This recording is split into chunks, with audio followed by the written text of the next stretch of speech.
اعوذ باللہ من الشیطان الرجیم بسم اللہ الرحمن الرحیم رب اشرح لی صدری ویسر لی امری واحلل عقدۃ من لسانی یفقہوا قولی رب یسر ولا تعسر وتمم بالخیر وبک نستعین آمین یا الہی آمین صلی اللہ علی حبیبہ سیدنا محمد وآلہ وسلم۔ دجال کا فتنہ۔ قیامت سے پہلے حضرت عیسیٰ علیہ السلام کی آمد کا ذکر ہے قرآن مجید میں۔ نبی صلی اللہ علیہ وآلہ وسلم کی 100 سے زیادہ احادیث ہیں جس میں دجال کا فتنہ اور حضرت عیسیٰ کا اس دنیا میں آنے کے بارے میں اتنی ڈیٹیل ہے کہ آنکھیں بند کر کے بھی ہم پہچان سکیں کہ دجال کون ہے اور ہم اس فتنے سے کیسے بچ سکتے ہیں۔ حضرت عیسیٰ کا نزول کیسا ہوگا، جب ہمیں احادیث کا پتہ ہوگا، قرآن کو ہم سمجھ کر پڑھیں گے تو تبھی پتہ چلے گا۔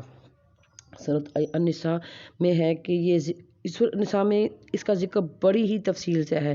نبی کریم صلی اللہ علیہ وآلہ وسلم نے کہا تھا کہ اگر میری زندگی میں دجال آ گیا تو میں اس سے نپٹنے کے لیے کافی ہوں گا، لیکن اگر میرے بعد آتا ہے تو میری امت کے ہر فرد کو پتہ ہوگا کہ اس فتنے سے کیسے محفوظ رہنا ہے۔ دجال کا فتنہ کیا ہوگا، ہم کیسے بچ سکتے ہیں، ہمیں ہمارے بچوں کو یہ پتہ ہونا چاہیے کیونکہ یہ ہمارے ایمان کا معاملہ ہے۔ نبی کریم صلی اللہ علیہ وآلہ وسلم نے کہا تھا کہ جن کے ایمان کمزور ہوں گے وہ اس کی باتوں میں آ جائیں گے، کیونکہ دجال یہ کہے گا کہ میں تمہارا رب ہوں اور کمزور ایمان والے اس کو یقین کر لیں گے، اس طرح ان کا ایمان ختم ہو جائے۔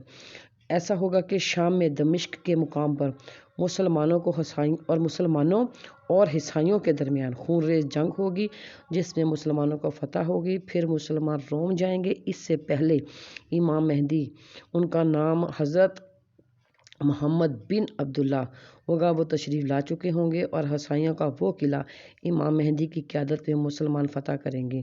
روم کی فتح سے پوری طرح فارغ ابھی ہوں گے نہیں کہ یہ خبر پھیل جائے کہ دجال کا ظہور ہو گیا ہے۔ سارے لوگ بھاگم بھاگ واپس دمشق کی طرف جائیں گے، وہاں امام مہدی کی قیادت میں دجال کے فتنے سے بچنے کی تیاری کریں گے۔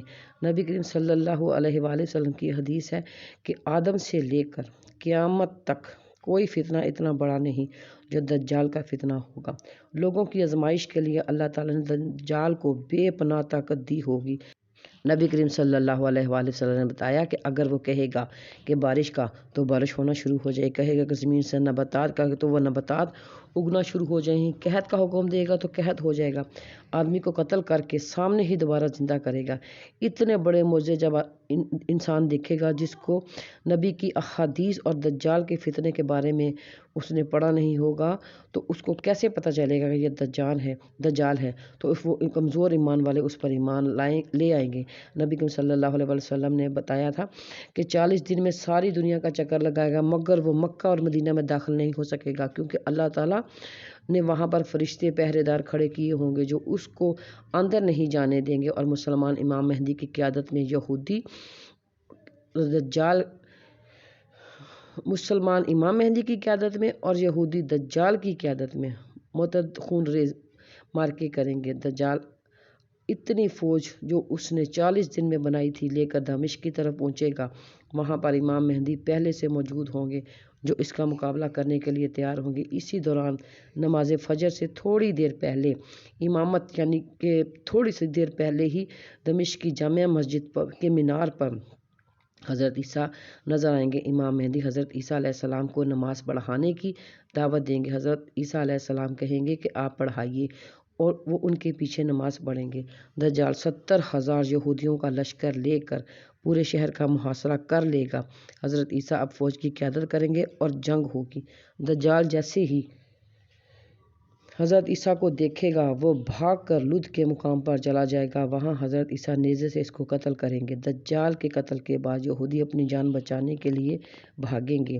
نبی کریم صلی اللہ علیہ وآلہ وسلم نے فرمایا تھا کہ اس وقت ہر درخت، ہر پتھر پکارے گا کہ میرے پیچھے یہ ہے، اس کو قتل کر دو۔ یہود کو قتل کر دیا جائے گا اور جتنے یہودی بچ جائیں گے وہ سارے مسلمان ہو جائیں گے، حضرت عیسیٰ کے ساتھ سارے اسلام کے دائرہ میں داخل ہو جائیں گے۔ امام مہدی کا دور دور خلافت 7 سال تک ہوگا۔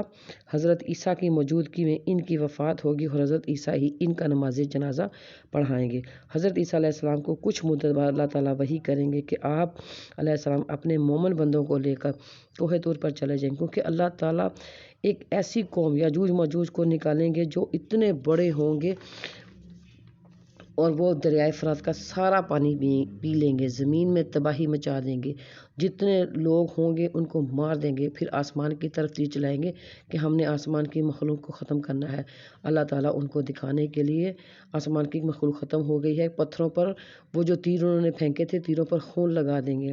حضرت عیسیٰ علیہ السلام اللہ سے دعا کریں گے کہ یا اللہ ان کو ختم کر دیں، اللہ ان کی دعا قبول کریں گے۔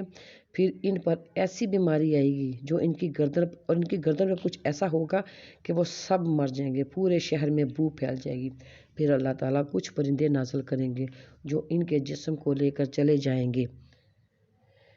پھر پورے شہر میں زور سے بارش ہوگی اور پورا شہر صاف ہو جائے گا۔ اللہ تعالیٰ کہیں گے کہ پھر ہر طرف ایسی خیر و برکت ہوگی کہ ایک انار پوری جماعت کے لیے کافی ہو جائے گا اور ایک گائے کا دودھ پورے قبیلے کے لیے کافی ہوگا۔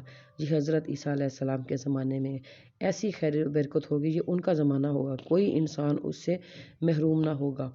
اس کے بعد حضرت عیسیٰ علیہ السلام فوت ہو جائیں گے اور مسلمان ان کا نماز جنازہ پڑھائیں گے، اور نبی صلی اللہ علیہ وآلہ وسلم کے ساتھ جو جگہ خالی ہے وہاں ان کو دفن کر دیا جائے گا۔ پھر قیامت کی نشانیاں یک کے بعد دیگرے ظاہر ہوں گی، لیکن یہ اس قدر بڑا فتنہ ہے کہ اس کو ہمیں اسی وقت سمجھ لگے گی جب ہم قرآن کو سمجھ کر پڑھیں گے، کیونکہ یہ مبینہ آیات ہیں قرآن مجید میں۔ اللہ تعالیٰ نے جو قرآن مجید کو سمجھ کر نہیں پڑھتا وہ سمجھ لے کہ اندھیرے میں ہے، اور جو قرآن کو سمجھ کر پڑھتا ہے وہ اس پر اللہ کا نور ظاہر ہو جاتا ہے، کیونکہ یہ اللہ کی نورانی کتاب ہے۔ اگر آپ یہ خود ہی سوچیں کہ اگر آپ کے اندھیرے میں ہیں اور اندھیرے میں اگر آپ کے پاس سانپ ہے، اگر آپ اس کو ہاتھ لگاتے ہیں تو آپ تو یہی کہیں گے کہ یہ نرم ہے، لیکن اگر وہ روشنی ہوگی تو آپ فوراً اسے ڈر کر بھاگیں گے۔ اسی لیے جب ہم قرآن پڑھیں گے تو ہمیں پتہ چلے گا کہ اچھائی کیا ہے اور برائی کیا ہے۔ یا اللہ ہمیں نیکی کے راستے پر چلنے کی توفیق دے، آمین یا الہی آمین۔